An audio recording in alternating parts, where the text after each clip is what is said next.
حضرت ابن عباس رضی اللہ تعالی عنہ سے مروی ہے کہ آپ فرماتے ہیں کہ ایک صحابی نے کسی قبر پر اپنا خیمہ لگا دیا، لیکن انہیں معلوم نہ تھا کہ یہاں قبر ہے۔ انہوں نے وہاں کسی انسان کو قرآن کی یہ سورت پڑھتے ہوئے سنا۔ پھر جب نبی کریم صلی اللہ علیہ وآلہ وسلم کی بارگاہ اقدس میں حاضر ہوا تو عرض کیا کہ میں نے قبر پر اپنا خیمہ گاڑ لیا تھا، حالانکہ مجھے معلوم نہیں تھا کہ وہاں قبر ہے۔ میں نے اس میں ایک انسان کو قرآن مجید کی اس سورت کی تلاوت کرتے ہوئے سنا، حتیٰ کہ اس نے سورت مکمل کر دی۔ رسول پاک صاحب الاولاق حضرت محمد صلی اللہ علیہ وآلہ وسلم نے ارشاد فرمایا کہ یہ سورت موت کے وقت عذاب کو روکتی ہے اور عذاب قبر سے نجات دلاتی ہے اور جنت کے قریب کر دیتی ہے، حتیٰ کہ انسان جنت میں داخل ہو جاتا ہے۔ بسم اللہ الرحمن الرحیم۔ السلام علیکم ورحمۃ اللہ۔ محترم ناظرین، حضرت ابو ہریرہ رضی اللہ تعالی عنہ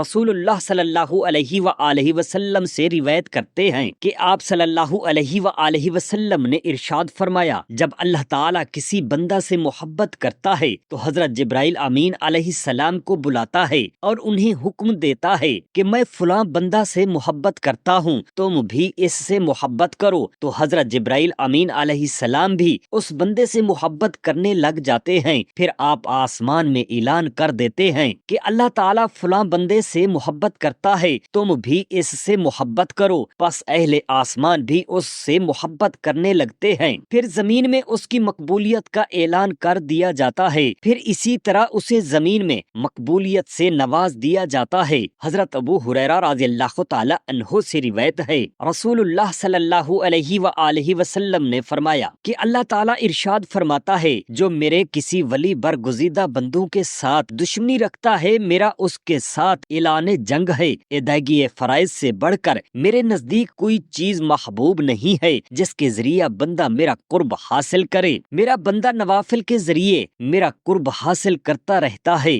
حتیٰ کہ میں اس سے محبت کرنے لگتا ہوں، اور جب میں اس سے محبت کرنے لگتا ہوں تو میں اس کے کان بن جاتا ہوں جس کے ساتھ وہ سنتا ہے، اور اس کے وہ آنکھ بن جاتا ہوں جس سے وہ دیکھتا ہے، اور اس کے وہ ہاتھ بن جاتا ہوں جس سے وہ پکڑتا ہے، اور اس کے پاؤں بن جاتا ہوں جس سے وہ چلتا ہے۔ اگر وہ مجھ سے سوال کرے تو میں اسے ضرور عطا کرتا ہوں، اور اگر وہ مجھ سے پناہ طلب کرے تو یقیناً میں اسے پناہ دیتا ہوں۔ حضرت ابو درداء رضی اللہ تعالی عنہ سے مروی ہے کہ نبی کریم صلی اللہ علیہ وآلہ وسلم نے ارشاد فرمایا، حضرت داؤد علیہ السلام یہ دعا کیا کرتے تھے، ترجمہ، اے اللہ، میں تیری محبت کا سوال کرتا ہوں اور اس کی محبت کا جو تجھ سے محبت کرتا ہے، اور اس عمل کا سوال کرتا ہوں جو مجھے تیری محبت تک پہنچا دے۔ اے اللہ، تو اپنی محبت کو میرے نزدیک میری جان، میرے اہل و عیال اور ٹھنڈے پانی کی محبت سے بھی محبوب بنا دے۔ حضرت علی رضی اللہ تعالی عنہ نے فرمایا، تمہاری اموات کے بعد تمہاری ازواج نے نئی شادیاں کر لیں، تمہارے مال تقسیم ہو چکے اور تمہاری اولاد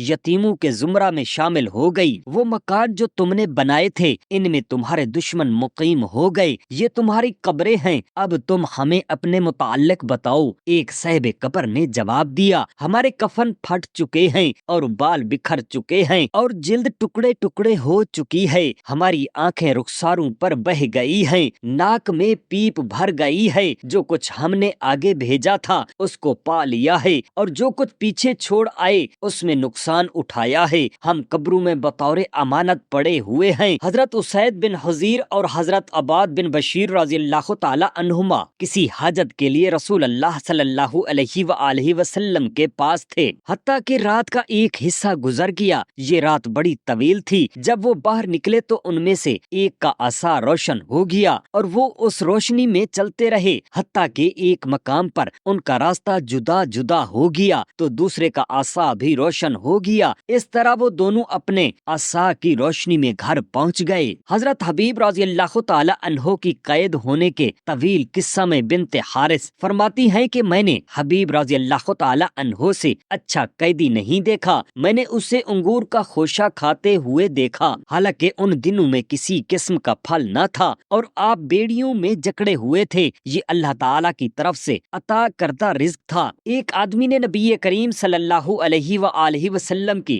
بارگاہ اقدس نے سوال کیا، یا رسول اللہ صلی اللہ علیہ وآلہ وسلم، قیامت کب ہوگی؟ آپ صلی اللہ علیہ وآلہ وسلم نے ارشاد فرمایا، تو نے اس کے لیے کیا تیاری کی ہے؟ اس نے عرض کی، میں نے اس کے لیے کثیر نماز، روزے اور صدقہ کو جمع نہیں کیا، لیکن میں اللہ تعالی اور اس کے رسول کریم صلی اللہ علیہ وآلہ وسلم سے محبت کرتا ہوں۔ تو آپ صلی اللہ علیہ وآلہ وسلم نے ارشاد فرمایا، تو اسی کے ساتھ ہوگا جس سے تو محبت کرتا ہے۔ حضرت انس رضی اللہ تعالی عنہ فرماتے ہیں کہ ہم نے عرض کی، یا رسول اللہ صلی اللہ علیہ وآلہ وسلم، کیا ہمیں بھی یہ کیفیت حاصل ہوگی؟ تو آپ صلی اللہ علیہ وآلہ وسلم نے ارشاد فرمایا، ہاں۔ حضرت انس رضی اللہ تعالی عنہ فرماتے ہیں، یہ ارشاد مبارک سن کر ہم انتہائی خوش ہو گئے۔ فرمایا، مومن کی فراست سے ڈرو، کیونکہ وہ اللہ تعالیٰ کے نور سے دیکھتا ہے۔ اس کی قوت و طاقت قرب الہی اور معرفت کے مطابق ہوتی ہے۔ جوں جوں قرب و معرفت میں اضافہ ہوگا تو فراست میں صداقت آتی جائے گی، کیونکہ روح کی جب بارگاہ الہی کا قرب حاصل ہوتا ہے تو اس میں حق کے علاوہ کسی اور چیز کا ظہور نہیں ہوتا۔ کشف وہ نور ہے جو سالکین کو منزل سلوک کے دوران حاصل ہوتا ہے، اور یہ ظاہری حجاب کو اٹھا دیتا ہے اور مادی اسباب کو زائل کر دیتا ہے۔ یہ انہیں مجاہدہ خلوت اور ذکر کے نتیجہ میں حاصل ہوتا ہے۔ اس کی وجہ سے ان کی بصارت و بصیرت میں تبدیل ہو جاتی ہے، تو وہ اللہ تعالیٰ کے نور سے ہر چیز کو عیاں دیکھتے ہیں، اور وہ زمان و مکان کی حدود سے آزاد ہو جاتے ہیں، اور پھر وہ عالم امر کا مشاہدہ کرتے ہیں۔ اور یہ کیفیت اس شخص کو حاصل نہیں ہو سکتی جو خواہشات نفسانی،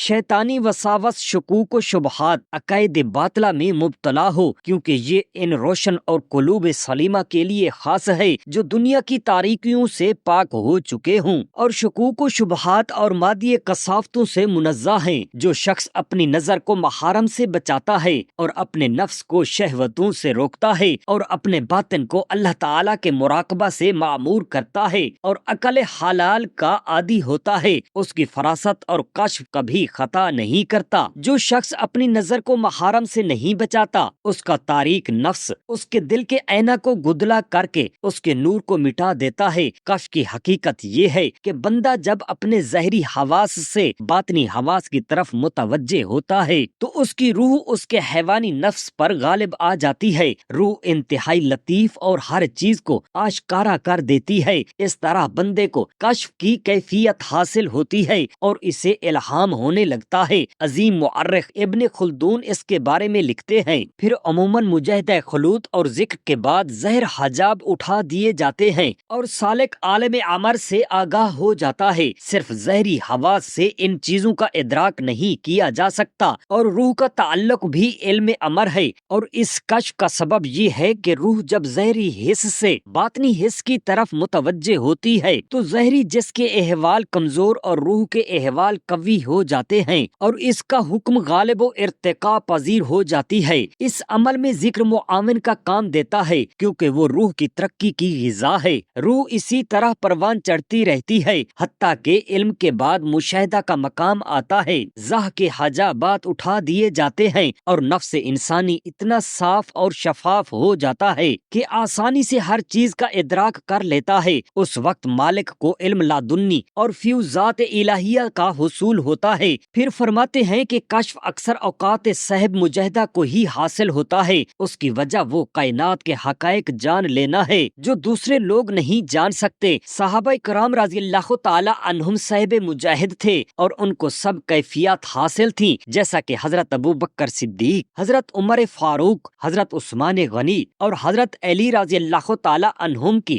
حیات مبارکہ کا مطالعہ کرنے سے اس قسم کے واقعات ملتے ہیں۔ اہل طریقت صحابہ کرام کے طریقہ کار پر عمل پیرا رہے۔ رسالہ کشیریہ میں صاحب کشف کا ذکر کیا گیا ہے۔ یہ کشف وراثت محمدی صلی اللہ علیہ وآلہ وسلم ہے جو صحابہ کرام رضی اللہ تعالی عنہم کو اپنے صدق اخلاص اور طہارت قلب کی وجہ سے عطا ہوئی۔ حضرت عیسیٰ علیہ السلام کا گزر کچھ ایسے لوگوں سے ہوا جن کے بدن عبادت کی وجہ سے کمزور اور رنگ متغیر ہو چکے تھے۔ آپ علیہ السلام نے ان سے پوچھا کہ تم لوگ کون ہو؟ انہوں نے عرض کی، ہم اللہ تعالیٰ کے بندے ہیں۔ آپ علیہ السلام نے فرمایا، اس کی عبادت کس لیے کرتے ہو؟ عرض کی، اللہ تعالیٰ نے ہمیں آگ سے ڈرایا آیا تو ہم اس سے ڈر گئے۔ ارشاد فرمایا اللہ تعالیٰ نے تمہیں اس سے امان دے دی ہے جس سے تم ڈرتے ہو۔ آپ علیہ السلام کچھ آگے بڑھے تو وہاں ایسے لوگ ملے جو پہلے لوگوں سے زیادہ عبادت گزار تھے۔ آپ علیہ السلام نے فرمایا تم کس وجہ سے اس کی عبادت کرتے ہو؟ انہوں نے عرض کی اللہ تعالیٰ نے ہمیں جنت اور اپنے برگزیدہ بندوں کے لیے تیار کردہ نعمتوں کا شوق دلایا، ہم اپنی عبادت کے بدلے میں اس کی خواہش کرتے ہیں۔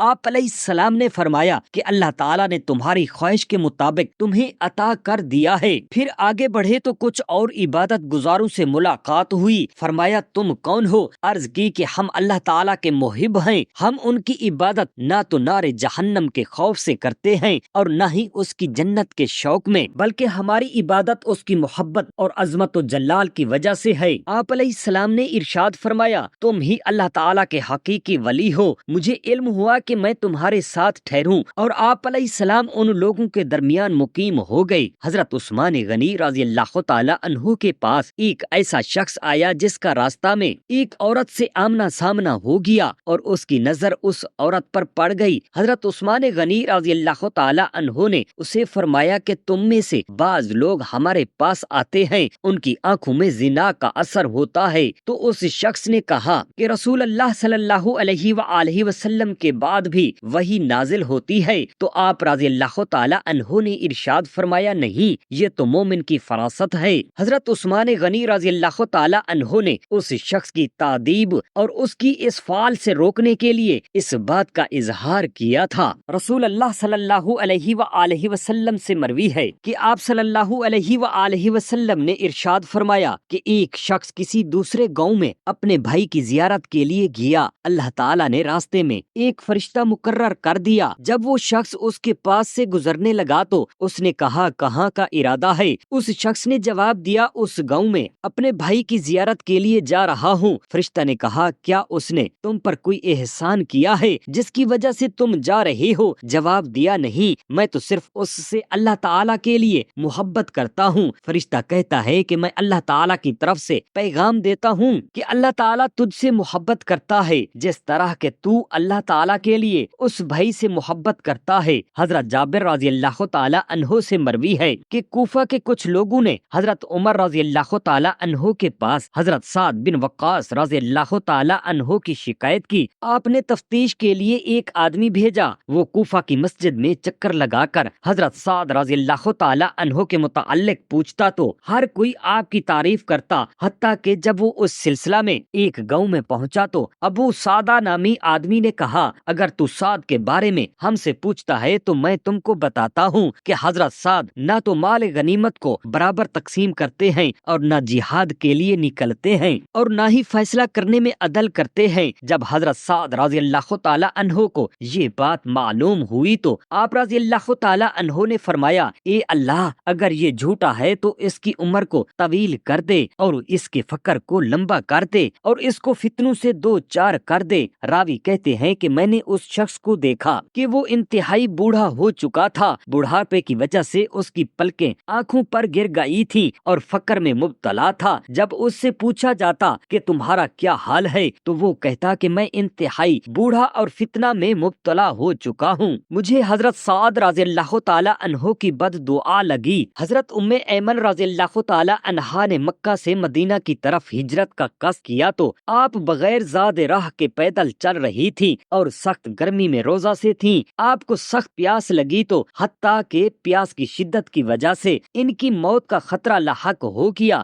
راوی فرماتے ہیں کہ آپ مقام روحا یا اس کے قریب تھیں۔ جب سورج غروب ہوا تو آپ فرماتی ہیں میں نے اپنے سر کے اوپر کسی چیز کی سرسراہٹ کو محسوس کیا تو میں نے اپنا سر اوپر اٹھایا تو میں نے دیکھا کہ سفید رسی سے بندھا ہوا ایک ڈول آسمان سے اتر رہا ہے۔ فرماتی ہیں کہ وہ میرے قریب ہو گیا، میں نے اسے پکڑا اور میں نے اس میں سے پانی پیا حتیٰ کہ میں سیر ہو گئی۔ آپ فرماتی ہیں کہ اس دن کے بعد سخت گرمی میں گھومتی پھرتی تھی تاکہ مجھے پیاس لگے، لیکن اس کے بعد مجھے پیاس نہ لگی۔ حضرت ابن عباس رضی اللہ تعالی عنہ سے مروی ہے کہ آپ فرماتے ہیں کہ کسی صحابی نے کسی قبر پر اپنا خیمہ لگا دیا لیکن انہیں معلوم نہیں تھا کہ یہاں قبر ہے۔ انہوں نے وہاں کسی انسان کو سورۃ ملک پڑھتے ہوئے سنا۔ پھر جب نبی کریم صلی اللہ علیہ وآلہ وسلم کی بارگاہ اقدس میں حاضر ہوا تو عرض کیا کہ میں نے ایک قبر پر اپنا خیمہ گاڑ لیا تھا، حالانکہ مجھے معلوم نہیں تھا کہ وہاں قبر ہے۔ میں نے اس میں ایک انسان کو سورۃ ملک کی تلاوت کرتے سنا، حتیٰ کہ اس نے سورت مکمل کر دی۔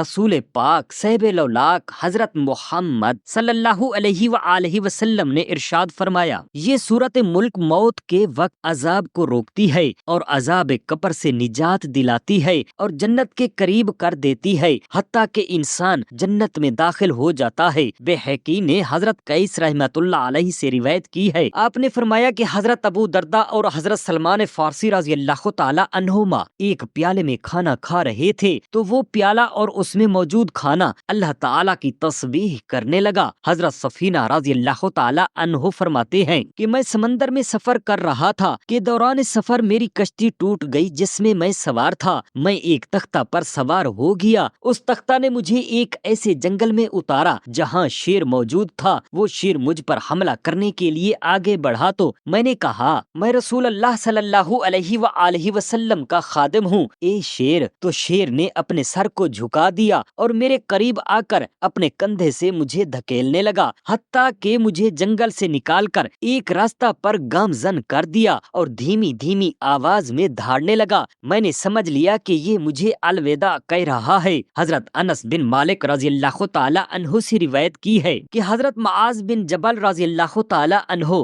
رسول اللہ صلی اللہ علیہ وآلہ وسلم کی خدمت اقدس میں حاضر ہوئے تو آپ نے فرمایا، اے معاذ، تو نے کیسے صبح کی؟ انہوں نے عرض کی، میں نے اس حال میں صبح کی کہ میں اللہ تعالیٰ کی ذات پر ایمان لانے والا ہوں۔ آپ صلی اللہ علیہ وآلہ وسلم نے ارشاد فرمایا کہ ہر قول کا کوئی مصداق اور ہر چیز کی حقیقت ہوتی ہے، تمہارے اس قول کی کیا حقیقت ہے؟ انہوں نے عرض کی، اے اللہ تعالیٰ کے نبی کریم صلی اللہ علیہ وآلہ وسلم، میں نے جب بھی صبح کی تو میں یہ گمان کرتا ہوں کہ شاید مجھ پر شام آئے یا نہ آئے، اور جب شام کرتا ہوں تو صبح کرنے کا کوئی یقین نہیں ہوتا، اور جب بھی کوئی قدم اٹھاتا ہوں تو یہ خیال کرتا ہوں کہ میں دوسرا قدم نہیں اٹھا سکوں گا۔ گویا کہ میں دیکھ رہا ہوں کہ ہر امت گھٹنوں کے بل بیٹھی ہے، ان کو ان کی کتاب کی طرف بلایا جا رہا ہے اور ان کے ساتھ ان کا نبی بھی موجود ہے، یا وہ بت ان کے ساتھ ہیں جن کی وہ عبادت کیا کرتے تھے۔ گویا کہ میں اہل جہنم کی سزا اور اہل جنت کے ثواب کو دیکھ رہا ہوں۔ یہ بات سن کر نبی کریم صلی اللہ علیہ وآلہ وسلم نے فرمایا، اے معاذ، تو نے حق کو پہچان لیا، اس کو لازم پکڑو۔ اللہ تعالیٰ سے دست ادب